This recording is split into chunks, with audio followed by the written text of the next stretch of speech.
សួស្តីអ្នកនរគ្នាចូលជាមួយមីននៅពេលទី15ឯណាហើយអ្នកទាំងអស់គ្នាមានជួយ subscribe ឲ្យមីននៅមិននៅទេកុំភ្លេចចូលជួយ subscribe ឲ្យមីនម្នាក់មួយណា admin ណាក៏មាន page មួយដែរហើយអ្នកទាំងអស់គ្នាកុំភ្លេចទៅជួយ follow លើ page របស់ admin ម្នាក់មួយណាដែល admin ណាបានដាក់ link នៅខាងក្រោមនឹងហើយចឹងកុំឲ្យខាតពេលយូរយើងបន្តសាច់រឿងយើងទាំងអស់គ្នាសៅយន់យើងក៏បានមករកឈីលៀណាដល់ផ្ទះរបស់គេសៅយន់ហ៊ាននឹងដើរចូលឯហ្នឹងហើយនាងក៏បានមកវិញដោយសៅយន់ណាគិតថាវាមកសានឹងក្បាលផ្ទាល់ចឹងនឹងធ្វើឲ្យនាងមានអារម្មណ៍ថាអៀននឹងឈីលៀនមែនតែនប៉ុន្តែវាមិនតែវិធីហ្នឹងឯងដែលនាងថ្ងៃរៀនទិញម៉ាសាពីឈីលៀនច្បាស់បន្ទាប់មកសយន់យើងក៏សម្រួលអារម្មណ៍ហើយប្រាប់ខ្លួនឯងថាគឺនាងមកទីនេះដើម្បីរៀនពីគេតែប៉ុណ្ណោះហើយបើសិនបើនាងរៀនជំនាញពីគេចេះតការរបស់នាងនឹងឲ្យនាងជាប់ហើយបន្ទាប់មកសយន់យើងក៏ដើរចូលទៅសយន់ក៏បានមកដល់ក្នុងផ្ទះរបស់ឈីលៀនហើយឈីលៀនគេក៏បានចាក់ទឹកឲ្យសយន់យើងញ៉ាំពេលនោះសយន់យើងក៏ហៅឈីលៀនដល់ហៀមយាយហ្នឹងឈីលៀនក៏សួរទៅតើនាងចូលការធ្វើតេស្តឲ្យមែនគាត់ទៅលើចឹងហើយសយន់យើងក៏ចាប់ឡើងគិតថាបើសិនខ្ញុំធ្វើវាបានហើយខ្ញុំមិនមកលោកទេហើយនាងក៏មានឆ្លើយតបនឹងឈីលៀនវិញដែរបន្ទាប់មកឈីលៀនក៏បាននិយាយថាមែនហើយបើសិនបើនាងជាប់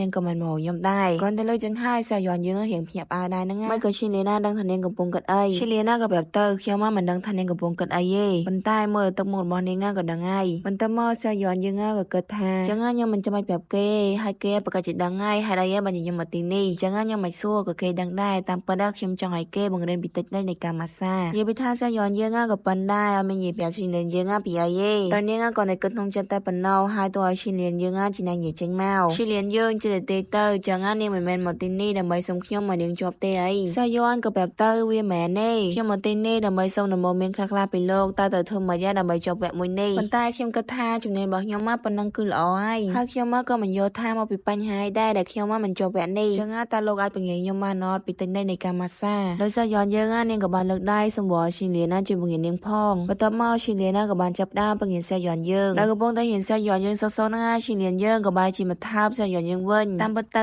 វាគ្រាន់តែជាការស្មារតីរបស់សយន់យើងសោះសយន់យើងនេះយ៉ាប់ហ្មងបន្ទាប់មកក៏ដល់វិញសយន់ម៉ាសាឲ្យឈីលៀនយើងវិញដែរដើម្បីដឹងថាសយន់យើងរៀនចេះនៅសយន់យើងកំពុងតែម៉ាសាហើយឈីលៀនក៏បើកភ្នែកមើលទៅកាន់សយន់យើងសយន់ក៏យកដៃរបស់នាងបិទភ្នែករបស់ឈីលៀនដល់ប្រាប់ទៅកុំមើលមកនាងជាងអីនាងភ័យប៉ុន្តែទឹកមុខរបស់សយន់យើងគឺបញ្ជាក់ថានាងកំពុងតែអៀនហើយបន្ទាប់មកឈីលៀនក៏សរសើរសយន់យើងទៅថាសយន់យើងគឺនាងរៀនឆាប់ចេះហើយគាត់ទៅលើចឹងហើយធ្វើឲ្យសយន់យើងញ៉ាំមិនមកចិត្តទេព្រោះអីតាំងពីនាងមកដល់ទីនេះគឺមានអាគេសើនាងចឹងឯងបន្ទាប់មកឈីលៀនក៏បាននាំសយន់មកដល់លេងនៅខាងក្រៅវិញម្ដងឈីលៀនក៏ប្រាប់ទៅកាន់សយន់យើងទៅដល់ប្រាប់ថាបរិយាចំណាដែលនៅខាងមុខនឹងហើយដែលជាអ្នកធ្វើសោឲ្យនាងហើយនាងនឹងយកគ្រប់យ៉ាងសយន់ក៏តបទៅទេឈីលៀនខ្ញុំមកទីនេះដើម្បីរៀនពីលោកហើយមិនឲ្យលោកយកសក់ខ្ញុំមកលេងសើចឹងឯងឈីលៀនគេមិននិយាយច្រើនទេហើយក៏ចាប់សយន់យើងទៅអ៊ំម្នាក់នោះធ្វើសោឲ្យទៅសយន់យើងគឺគេចង់ទៅឯងហើយក៏ប្រាប់ទៅសក់របស់គេគឺធ្វើរួចហើយគេចូលចិត្ត style បែបចង់ពោះចឹងហើយបើសិនបើលោកហ៊ានធ្វើឲ្យសក់ខ្ញុំខូចខ្ញុំនឹងសម្រាប់លោកហើយ